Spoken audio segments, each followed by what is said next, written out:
I grew up in a middle-class family in a quiet, charming suburb of Milan, where life flowed smoothly and calmly, undisturbed by storms of passion or high-profile events. And in this simple, almost everyday routine there was something comforting and stable, something that gave rise to my idea of the world and people among who I grew up with. And before we continue, write in the comments from which city you are watching this video. Enjoy watching. My father, Armando, devoted 30 years of his life to working in the police, first on the streets, then at his desk, and although he always had the shadow of law enforcement in his eyes, he was always an incredibly honest, principled man whose word meant more than any official one. The resolution. My mother, Sarah, was the opposite of my father, gentle, reserved, always smiling. She still works as a secretary at an elementary school not far from home, with the same patience and kindness with which she dealt with children, endless calls, parents, and paperwork for years. They gave me everything they could, and even more, not with money, which we never had in abundance, but with faith in me, in my abilities, in my right to choose my path and follow it, even if it would not always be easy. I am Laura Russo, although now, years later, when my passport and bank card say otherwise, I still feel closer to the sound of the old name, which seemed to retain a thread that connected me with home, with childhood, with those evenings when the whole family sat on the terrace, sipping lemon tea and listening to how cicadas are singing. I graduated from college with a degree in accounting, not out of a great love for numbers, but rather because it seemed like a practical, reliable choice, and back then I still firmly believed that the right decisions bring happiness. That's how I ended up at Anderson & Partners, an average, really average accounting firm where the air smelled of paper and coffee, and the days dragged by in the quiet hum of keyboards and the rustle of reports. The salary was decent, the job was stable, the boss was predictable, and it seemed to me that all this was my adult life. Wake up, drink coffee, go to the office, come home, have dinner, watch a TV series, go to bed, wake up again. Until that rainy Tuesday in October, when everything changed. I was late, as usual, soaked through and annoyed, when I almost ran into a Starbucks, dreaming only of a strong cappuccino, but, turning abruptly to the exit, I literally bumped into him, the man whose presence from that second changed my life forever. My coffee splashed on his expensive, immaculately tailored suit. I could tell right away by the fabric and silhouette, which was too sophisticated to be from a department store shelf. My heart sank into my heels, and feeling myself blushing, I desperately began to wipe my jacket with napkins, muttering, "Oh, God, I'm sorry. I'll pay for the dry cleaning. Honestly, it's my fault. I'm so sorry." And suddenly he laughed, sincerely, openly, with a slight hoarseness that for some reason seemed to me the most attractive little thing in the world, and looking at me with eyes the color of wet asphalt, he said, "Don't worry about it. Although, you can make it up to me by having dinner with me tonight." This dinner was the first of many that turned a chance meeting into something much deeper and more significant. Romeo Giordano was completely different from the men I knew before, not just rich and confident, but truly attentive, sincere, able to listen and laugh without hiding behind a cynical mask. He was the son of Tommaso and Victoria Giordano, the owners of Giordano Industries, one of the largest manufacturing companies in the Midwest, whose name sounded like a brand and whose reputation was undeniable. But Romeo, despite his background, did not show a drop of arrogance. On the contrary, he adored the fact that I, as he said, was from the real families where feelings are important, not bank accounts. But everything changed the day he brought me to the Giordano mansion in Lake Forest for the first time, a huge house with columns and mirrored windows, where every corner spoke of money, power, and upbringing, completely alien to me. I will never forget Victoria Giordano, a cold as marble, elegant to the point of cruelty, who, looking me up and down, barely restrained a disgusted grin before twirling a glass of wine in her thin fingers and saying, "So, Laura, you're an accountant, right?" I nodded, trying to keep my politeness and inner balance. That's practical," she grinned, and when I mentioned my parents' professions, her face twisted as if I'd admitted they were arms dealers. Tommaso Giordano did not look at me at all, having conversations all evening only with his son, as if I was not at this table.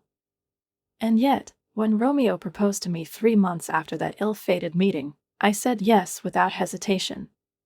His parents came to our wedding with strained smiles, not hiding that they perceive me as a temporary misunderstanding, which, perhaps, will be corrected over time.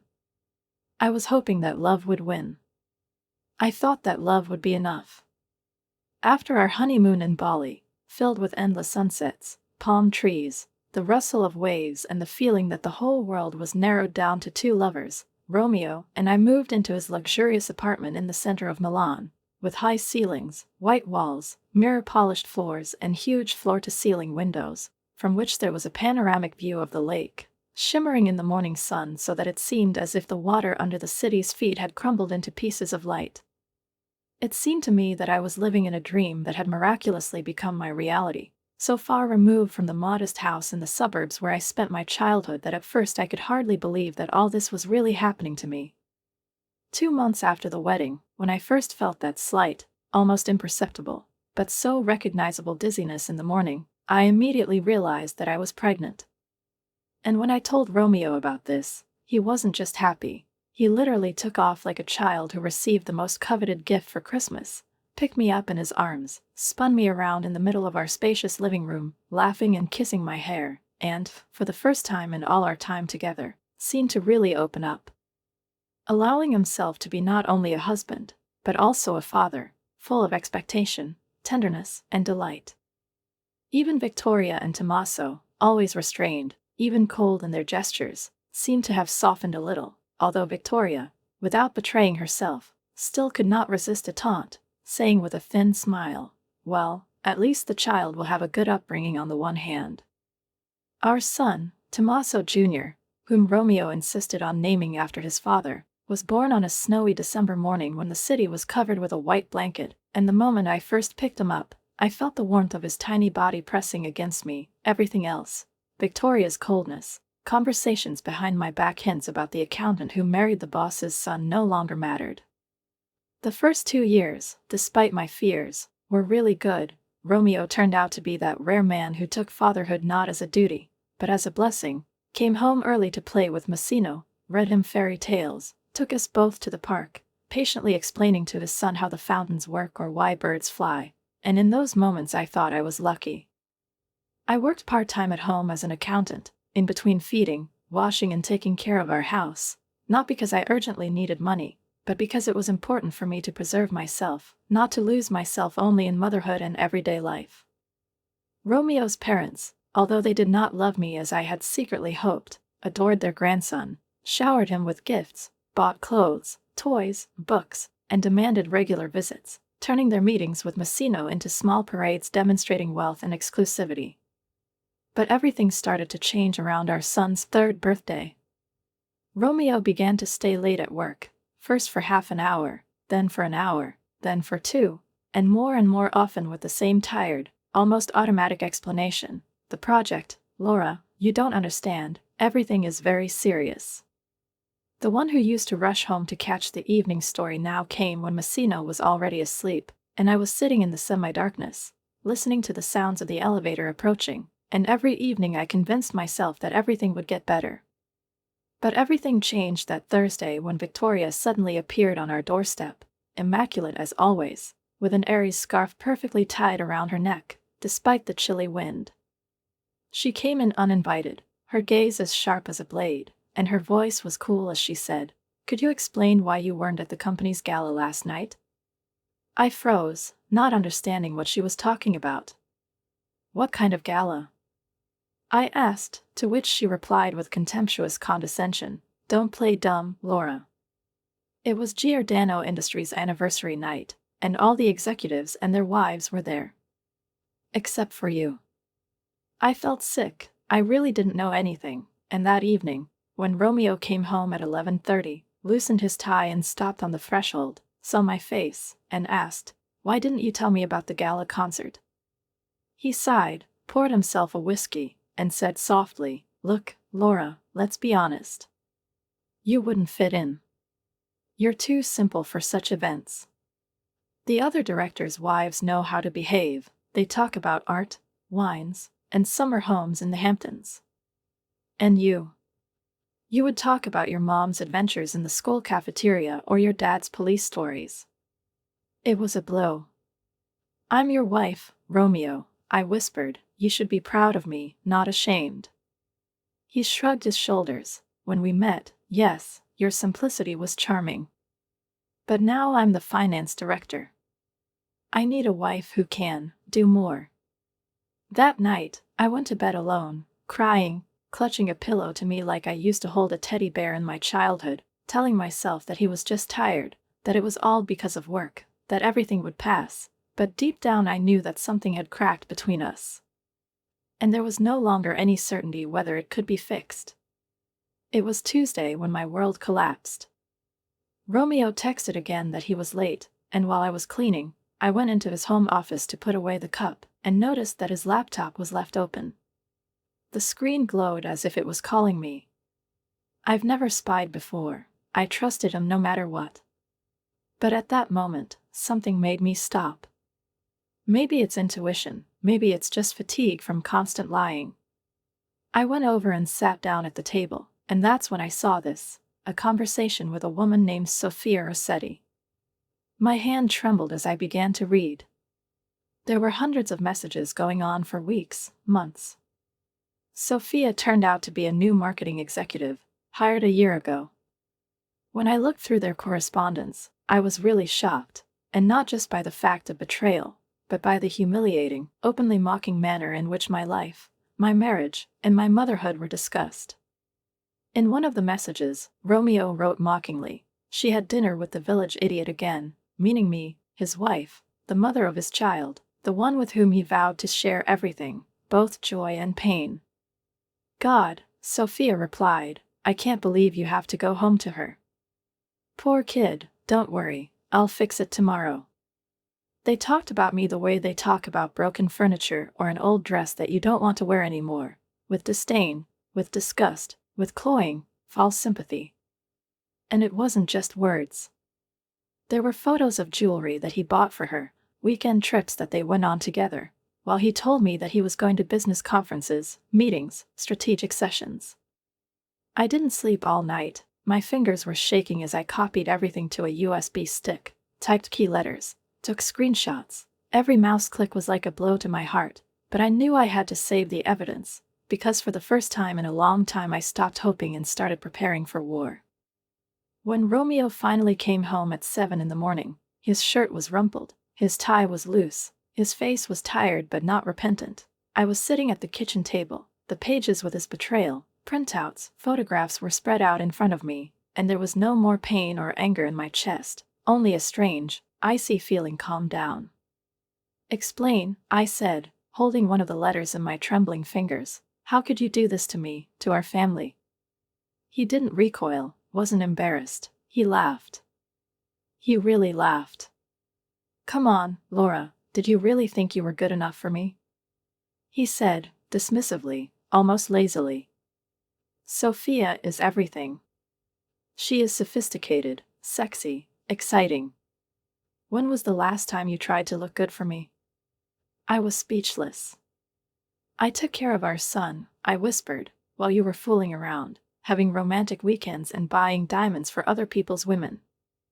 "Look," he continued, pouring himself a cup of coffee, as if we were discussing whether it was going to rain, "this is how it's going to work. You will remain my wife on paper. It's better for my image in the company. Sophia understands everything. And hey," he added with a nasty grin, "maybe I'll even find some time for you. Sometimes. If you're lucky." I ran to Mazzino's room, my hands shaking as I began to throw his things into a small backpack with dinosaurs. He was still asleep, clutching his beloved teddy bear in his arms, his face calm, his eyelashes casting thin shadows on his cheeks. I bent over him, kissed the top of his head, and whispered, "Baby, we're going to visit Grandma and Grandpa. For a while. Okay?" Romeo leaned against the door frame, watching us with an expression of cold superiority, and said, "You'll be back. Where else can you go?" I picked up my son, grabbed my backpack, my purse with a USB drive, and walked past him without saying a word. Tears stung my eyes, but I didn't let them fall until we were outside the door. I went to my parents'. Mom opened the door in her bathrobe. There was so much anxiety and fatigue on her face that I didn't need to explain anything. She just hugged me, tightly, the way you hug those who have endured for a long time. The divorce papers arrived 3 days after my departure. They were brought by Victoria Giordano personally. She stood on the threshold of my parents' house, restrained, elegant, with that eternal, venomous half-smile on her lips. "I always knew you weren't good enough for my son," she said, handing me a sealed envelope. "I'm just glad he realized it too." Her voice was even, calm, as if she wasn't bringing the divorce papers, but the bill from the restaurant. But what happened next turned out to be the worst thing I could have imagined. Romeo didn't just file for divorce, he sued for full custody of Messino. His lawyer presented documents stating that I was an unsuitable mother, and they painted a picture of a woman I did not recognize. "Your Honor," he said at the first hearing, "Mrs. Giordano has increasingly demonstrated erratic behavior over the past year. She drinks a lot, arranges scenes of jealousy for no reason, and she became emotionally unstable." I looked at him, at the man I loved, the man I trusted with my life, and I didn't understand how such a lie could come out of his mouth. But, fortunately, I kept everything, all the correspondence between him and Sophia, his insults, his plans, his infidelities. When my lawyer began to lay out this evidence in front of the judge, the room seemed to freeze. The judge's expression changed when he saw the dates and contents of the messages. "The timestamps," my lawyer said, "prove that my client didn't make a scene. She didn't even know about this connection until she found these letters." The judge looked up and said, looking at Romeo, "Mr. Giordano, you claim that your wife is unstable. But these emails show that it was you who deceived her. You betrayed your family." Romeo shifted uncomfortably in his expensive suit, perhaps realizing for the first time that this story would not end according to his script. The judge awarded me primary custody of Messino, stating that Romeo could only see him every other weekend, and also obliging him to pay substantial alimony, which, of course, did not alleviate the pain of betrayal, but was the first step towards restoring a sense of justice destroyed by long months of humiliation. I returned to a permanent job at my old accounting firm, where I was greeted like a family, without questioning, without judging, with that quiet respect that only strengthened my determination to get back on my feet, and Mom and Dad took care of Mazzino, turning their retirement years into a daily, infinitely kind and selfless act. A love in which there was no place for complaints or reproaches, only patience, care and warm pies on Sundays. The three of us, me, my son, and my family, built our daily routine again, and although it was no longer a fairy tale or an illusion of a dream, life became honest, peaceful, and filled with bright moments, albeit simple ones. And then came that Saturday morning when a black Range Rover with tinted windows pulled up in front of my parents' modest house, and Romeo got out, confident, with the same dismissive expression on his face, as if it hadn't been a humiliating trial, but just an uncomfortable episode that could now be forgotten, and next to him she appeared in front of him, Sophia, a tall blonde in designer clothes that probably cost more than my monthly salary, and who immediately looked at our house with an expression of such disgust, as if she had been forced to enter the Stone Age. "I'm here to see my son," Romeo announced, pushing me aside with his shoulder and pushing inside uninvited, and Sophia followed him, wincing and looking around our living room with its worn but cozy furniture, collected over the years, soaked in memories. "Oh my God," she laughed, holding up one of her mother's favorite family photos. "This place is literally a dump, like a real kennel." "Watch your mouth," I said through clenched teeth. She turned to Romeo. "Baby, you can't let your son stay in this horror and with these old people." She nodded at my parents, who were standing in the doorway, stunned. "They belong in the gutter, not next to Giordano." "Get out," I said, my voice shaking with rage, but I stood up straight. "Both of you get out of my parents' house. Right now." Romeo grinned. "Or what?" "Laura, you know I'm done playing cute. I'll take Messino and destroy you. Do you think you won in court?" "Wait a bit." I pushed them towards the door, unable to stand it. "Get out." Come on, baby, Sophia purred, wrapping her arm around Romeo. This place is probably infested with fleas. When they left, I hugged my parents. Mom was crying. Dad looked like he was ready to hit anything to calm the rage in himself. And as I watched their car disappear around the bend, I suddenly realized one thing. I'm not afraid anymore. I was angry. And this anger was cold, calculated, and correct. The next night, Dad found me in the kitchen, staring into a cold cup of coffee. You know, honey, he said, sitting down across from her, sometimes the best defense is offense. Do you remember Mike Sullivan? He worked with me at the police station. He's a private investigator now. A very meticulous guy. He knows how to dig deep and leave no traces. I remembered Sophia's smug face, her malicious words about my parents, all those rotten letters and comments that she never tired of leaving. Just this morning, she commented on my LinkedIn photo, "Look at this pathetic copycat. Can't afford decent clothes anymore." Romeo was no better. I kept his last letter in my phone. Every time I pick up a Messino and see you in this dump, I remember why I upgraded. I'm enjoying playing poor guy with your police daddy. How much does Mike charge? I asked. 2 days later, I was sitting in a small office in the city center, across from Mike Sullivan, a gruff but good-natured man with attentive eyes who had known me since childhood. We didn't talk for long. He nodded, took my printouts, my notes, my tears, and started working. It's been weeks. I immersed myself in my work, in raising Mazzino, in trying to create peace and comfort for him, despite the noise and dirt coming from the other side. I ignored messages, threats, and humiliation. And then one day the phone rang. It was Mike. "You should come, Laura. Personally. There's something you need to see. I've arrived." The file he handed me was thick, with lots of bookmarks and attachments. "Let's start with Sophia," he said, although it would be more accurate to say Carla Pires. Because Sophia Loran is not her real name. This is the name of her sister, whose identity she has been using for more than 8 years. When I started reading, my hands started shaking. Mike continued. Before she joined Giordano Industries, she worked as an escort. She has dozens of documented relationships with rich men whom she has robbed. When their patience ran out, she disappeared. Sometimes with watches, sometimes with money, sometimes with documents. I flipped through the pages, saw photos, reports, dates. It was like diving into someone else's stinking truth, carefully hidden behind a glamorous mask. And for the first time in a long time, I felt like I had the cards in my hands again.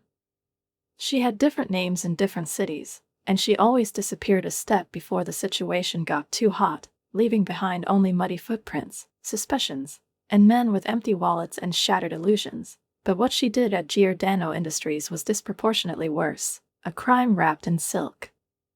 A lie studded with diamonds. "Take a look at these bank transfers," Mike said, pointing to a page with a diagram that showed in detail the small amounts regularly transferred from the company's accounts to offshore accounts, so insignificant that they could have been lost in the accounts of a multi-million-dollar holding company if not for Sullivan's care and experience. "And here are the emails," he continued, handing me screenshots with timestamps and sender addresses. "She leaks information to competitors, future product launches, mergers, strategic plans. Everything goes to people who are just waiting to weaken Giordano." I leaned back, feeling reality crumble into pieces, because the woman I first hated as a rival, then despised as a traitor, now appeared in her true form, not just a loose woman, but an international fraudster who hooked not only my husband, but also the entire empire of his family. "And that's not all," Mike said, pulling out another, thicker folder. "Do you remember the deal that Giordano Industries lost last month, which cost them, according to rough estimates, about $1 billion? I nodded. Sophia, or Carla, sold the application information to their competitor 3 days before the deadline. Here are the copies. I've collected all the evidence and made several reliable copies, but I haven't taken any steps yet because I wanted you to make your own decision." He paused, looking into my eyes. "But, Laura, you should know that time is on your side." Sophia miscalculated. She didn't think that you might turn out to be not just an accountant with a small child, but a woman with memory, connections, and an iron will. The call from Victoria came on Wednesday morning like a thundercloud out of a clear sky. Her voice was as icy as the clink of a glass in an empty room. "Tommaso's 60th birthday will take place this Saturday," she said with the intonation with which one usually orders dental fillings. "We would prefer it to be just a family matter. Massino should be there, it's his grandfather. Since he's too young to come alone," she trailed off, leaving the phrase hanging in the air like a hairpin stuck in a soft cloth. "You can accompany him. But remember, you were invited only as Massino's escort. Try not to embarrass anyone and stay in the shadows. The party starts at 7. The party in honor of Tommaso Giordano's 60th birthday was as ostentatious as anything the name touched. The mansion was bathed in the golden light of crystal chandeliers. Waiters served champagne on silver trays. The music sounded muffled, as if afraid to disturb the arrogant grandeur of what was happening. When Massino and I entered, I felt dozens of stares, cold, appraising, contemptuous, as if I were a mistake in a mathematical formula. "Oh, you've come," Victoria smiled tightly. "Well, Massino, dear, go and kiss Grandma." I stayed at the snack table, watching my son being paraded like he was a rare pony on a social display. The rest of the guests either pointedly ignored me or whispered into their palms, hiding their grins. I clutched my big bag tightly. Mike's folder was inside, thick and heavy as a verdict, and waited for the moment. And then he appeared, Romeo, with Sophia on his arm, as if with the queen of the ball. She was wearing a scarlet Valentino dress, probably more expensive than my car, with diamonds sparkling in her ears like ice drops. He clinked his glass and spoke loudly, with a theatrical intonation. "I have an announcement. I would like to introduce you to my future wife, Sophia Rossetti. She will officially join the Giordano family in the spring."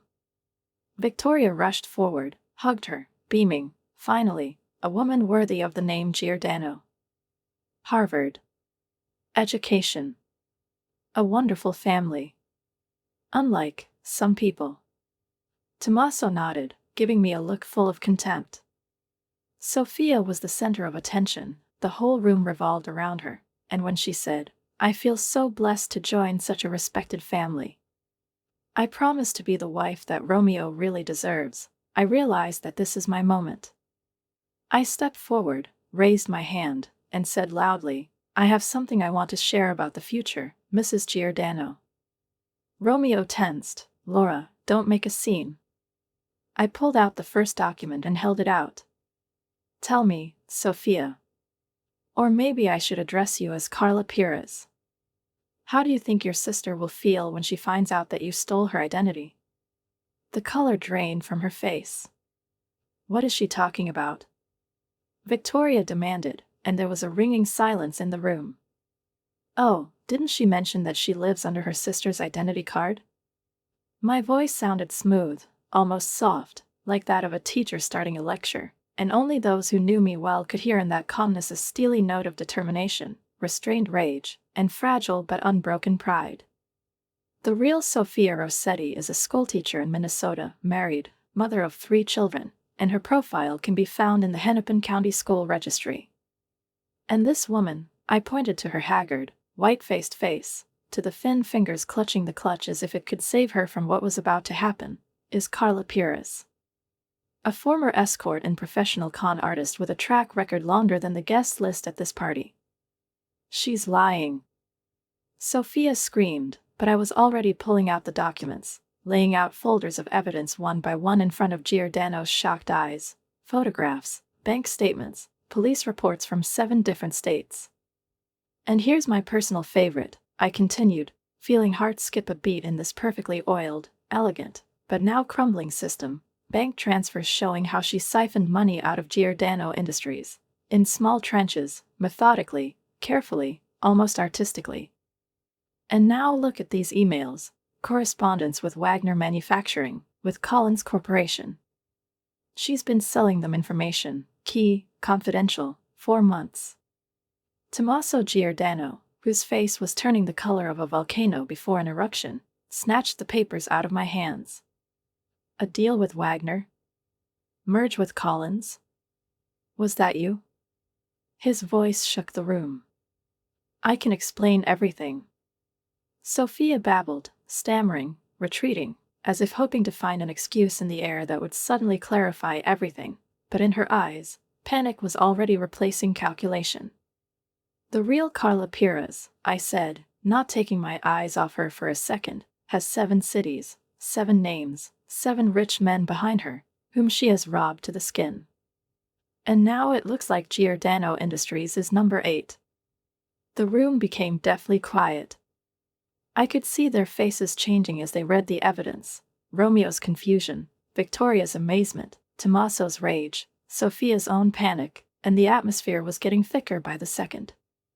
The party, which until recently dazzled with golden brilliance, turned into a farce, into a tragicomedy, into the fall of a house built on illusions.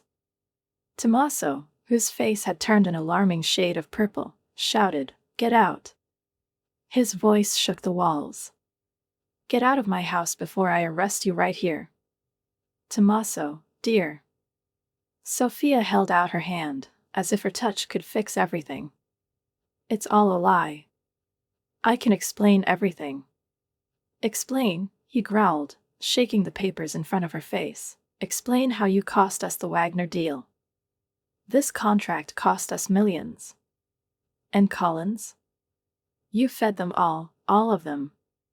Victoria, who had been standing silently with a stony face, now looked at her, reading extracts, photographs, and reports, and something resembling fragments of rage, humiliation, and sudden clarity flashed in her eyes. "You," she hissed, "did you think you could trick your way into our family? That will accept someone like you?" Sophia lost her breath and backed towards the door, her designer heels clicking loudly on the marble floor. "Romeo, baby, tell them." But Romeo looked like he had just been turned inside out. His face was ash gray, his eyes were empty, and he didn't say a word, continuing to stare at the photos where Sophia, or Carla, was standing with men, with expensive watches, with rings, with lavish gifts, with those whom she had also made happy. "If you're not out of my territory in 30 seconds, Tommaso said in his deadly calm voice, "I'm calling the police. And believe me, you'll see a lot of our lawyers. A lot." After Sophia, trembling but still arrogant in her bearing, disappeared through the door, slamming it behind her, Tommaso turned to his son. The guests continued to pretend that they were interested in champagne and snacks, but everyone, without exception, hung on every word. "You brought this woman into our company. You gave her access to confidential information. You dragged her to our table because she was pretty. She had beautiful legs. Dad." I didn't know," mumbled Romeo, but Tommaso roared, "You didn't know? You didn't check. You were just thinking." He glanced at his grandson, who was standing at the snack table with bewilderment in his eyes, and changed his intonation. "You've been thinking with everything but your brain. You're fired. Vacate your office by tomorrow." "But, Dad, and the apartment?" "It's on corporate property. Find another place. Tomorrow." Victoria, usually reserved and haughty, suddenly turned to me, and for the first time there was something like sincerity in her voice. "Laura," she said, not looking me in the eye, we owe you an apology. It's significant. You saved our company from God knows what kind of damage." Tommaso nodded solemnly, his face, still stern but no longer as stony as before, softened with that rare form of respect that can neither be bought nor earned instantly, only by time, actions and, as in my case, the truth, torn from the clutches of lies. "We were wrong about you, Laura," he said, pausing, as if choosing words that were especially unusual for him, a man of action, not feelings. "We were very wrong. You have proved that you are more worthy of the name Giordano than many who were born with it." His gaze slid to Romeo, who stood like a lost schoolboy whose illusions had vanished overnight like smoke.